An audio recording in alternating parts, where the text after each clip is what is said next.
Okay, I'm standing at a crown line in Lionhead outside West Yellowstone where a snowmobiler triggered a slide yesterday and was killed.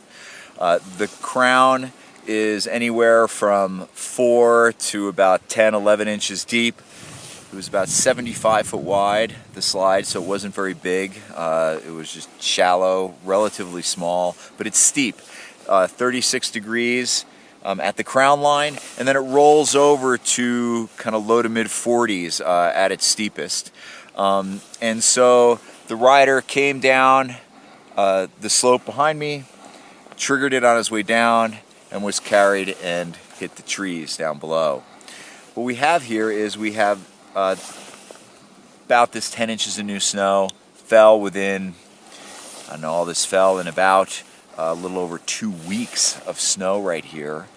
We have weak snow underneath it. It's faceted, it's sugary. We also see surface hoar in this. So it's very weak snow with kind of some newer snow on top of it. It's been hit by the wind a little bit, so it's kind of got a little meteor slab to it. And so he was able to trigger this weak layer of facets, and it was able to propagate about 75 feet wide and carry him down the hill.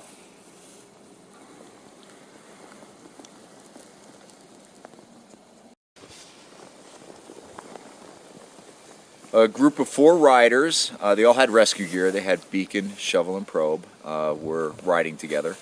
And one of them came over the steep hill, right where the crown was, and triggered the slide. Was carried down through some small trees here and hit this tree behind me. He was partially buried. His head was about 12 inches under. No one saw the avalanche happen. One of his partners rode up the slope from the bottom, and as he was coming up, he saw his sled, which had tipped over, and then after looking a little bit, he could see him pressed up against the tree.